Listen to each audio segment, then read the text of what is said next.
The army of Sultan Bayezid of the Ottoman Empire was considered the best in the entire Middle East. The power of Bayezid's army was never shaken by fierce battles with the Serbs in the Battle of Kosovo, and in the warriors with the Hungarians.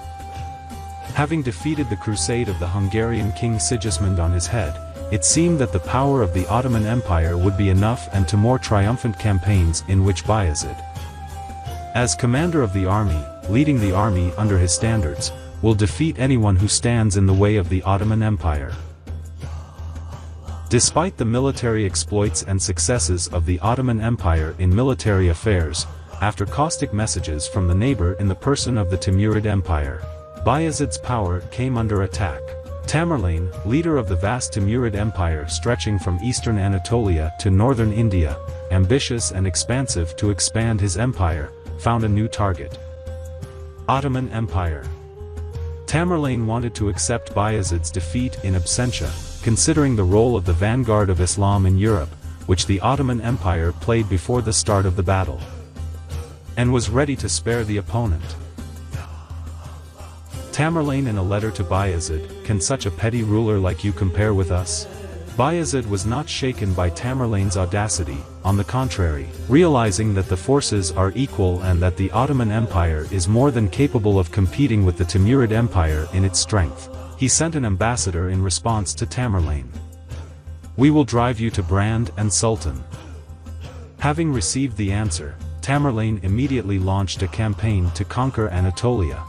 The hordes of the Timurid Empire flooded the eastern lands of the Ottoman Empire. The Timurid warriors tore and ravaged the border villages. The fortresses that served as defensive lines on the border with the Timurid Empire fell inexorably quickly. The fate of the defenders is not enviable. More than 4,000 Armenians Tamerlane ordered to be buried alive. While the leader of the Ottoman Empire, having called the armies, marched to Angora, Tamerlane moved to Kayseri, leaving behind only scorched earth. The ambassadors of Bayezid who had previously arrived in Sisas for the negotiation process, seeing the hordes of the Timurid Empire, were shaken by what they saw. The power of Tamerlane was beyond measure. The horror lurking in the thoughts of the ambassadors was soon felt by the warriors of Bayezid. On July 20, 1402, the famous Before the battle took place, the leaders who hated each other met. Bayezid reproached Tamerlane looking at his banners, "What impudence to think that the whole world belongs to you." To which, in response, Tamerlane said, "Even more impudence to think that you own the moon." Arriving at the place of the general battle, Bayezid observed numerous banners of the Timurid Empire. Leader Osman immediately deployed an army of 15 to 20,000, paying special attention to the terrain. The mountains became an excellent shield against a blow to the rear in the rear guard of his army. Suttland formed the main forces in the center, placing his regular forces in such a way as to hold back the frantic onslaught of Tamerlane's shock units. The dense formation of foot soldiers of the Janissaries in a protective formation had an unshakable fortress, while the Sipahis located in the rear of the positions of the Janissaries could easily patch up the gaps in the formation in the event of a breakthrough. On the flanks, Bayezid placed close combat cavalry capable of maneuvering and repelling the onslaught at the right time, thereby tying Tamerlane's horsemen in battle, thereby securing the least protected positions in the ranks of Osman's vanguard. Light and medium cavalry could be the key to victory. The left flank was occupied by cavalry units of the conquered Balkan countries. The main role fell on the Serbs, while the right Anatolian Bey hired Turkopoli. While the army of the Ottoman Empire was preparing for battle and occupied the line for subsequent defense, the army of the Timurid Empire, slowly but surely without losing strength, was advancing in a disciplined horde to the positions of Bayezid, confidently marching under the banner of Tamerlane. The leader of the Timurid Empire led an armada capable of demolishing the defensive formation of the Ottomans. The center, as well as the flank, was fortified by the elite divisions of the empire numbering 25 to 35,000, and 3 dozen war elephants marched between the divisions. The reserves of Tamerlane, like the vanguard of the horde, inspired fear and awe. Probing the ground before a deadly onslaught, Tamerlane sends units of light horsemen to shoot down the positions of the defenders.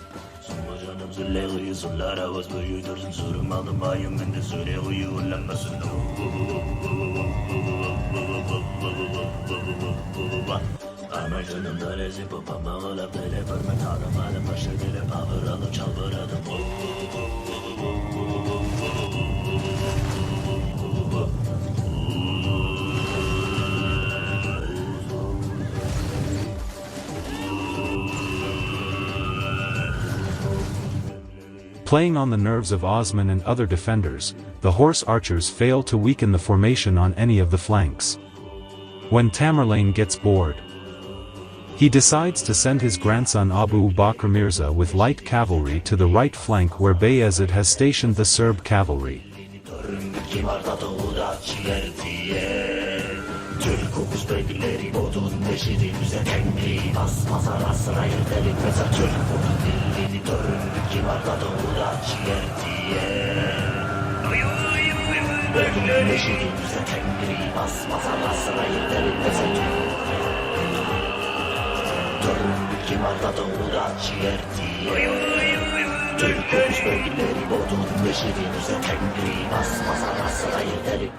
The defenders rushed to the meeting.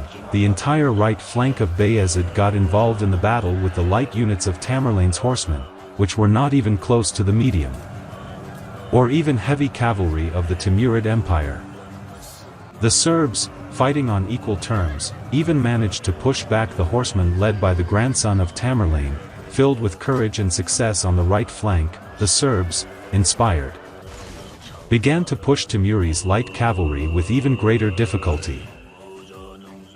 After a while, the leader of the Timurid Empire got bored with this confrontation, and he finally throws the heavy shock units of his son Miran Shah to the flank. The onslaught of the heaviest shock cavalry of the Timurids reduced the successes of the Serbs to zero, and now the Serbian horsemen finally faced the real power of Tamerlane's cavalry.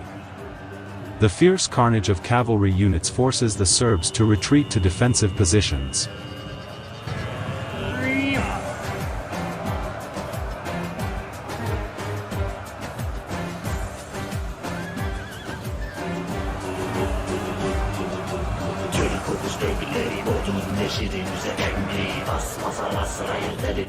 Tamerlane's shock cavalry immediately accelerated to meet the horsemen of the Anatolian Beys on the left flank. Success overtook Tamerlane's cavalry before the melee began.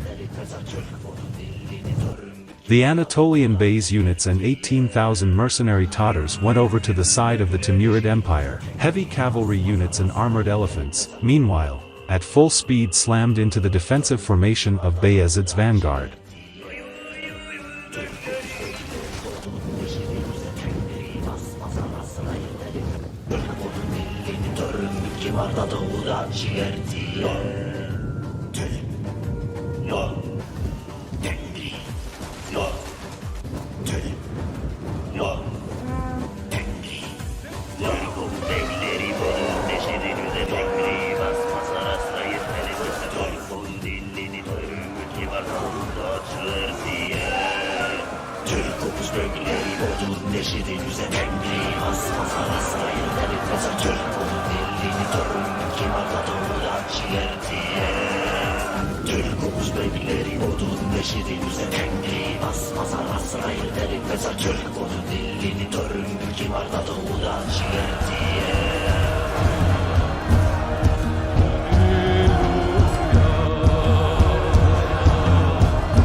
A blow of incredible power that shook the entire vanguard of the Ottoman Empire.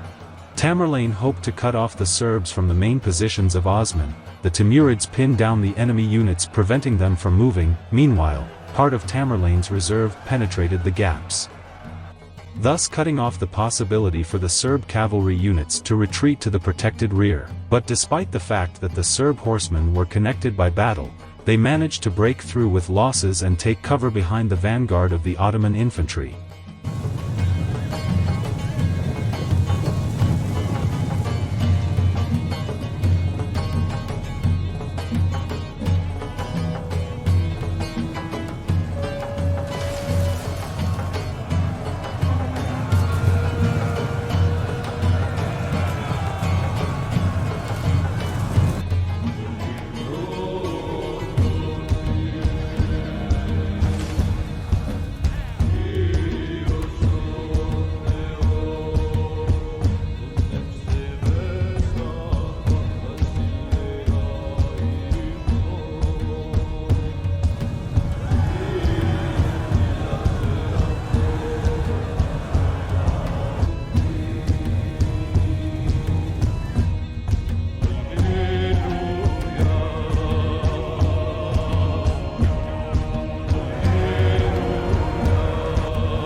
The flanks were torn to shreds, not a single chance for maneuver. The enemy inexorably retreated, driving himself into a trap. The mountain that seemed to protect Osman from a blow to the rear would become a mass grave for them. The light and medium cavalry that had previously left the battle on the flanks, having restored their strength, rushed to the rear.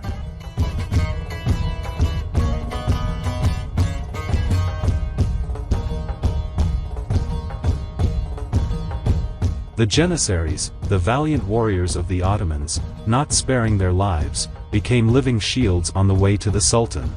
The outstanding endurance and valor of the spirit of the warriors of Bayezid was trampled on by the frantic power of the Timurid horde.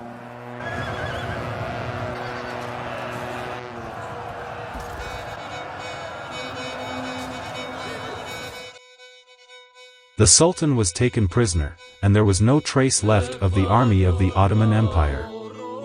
A few months later, Bayezid died.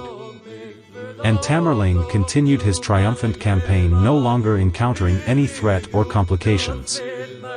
After 3 years, Timurid will also leave this world, which will begin the collapse of the empire. The Ottomans will retake their lands and restore the empire.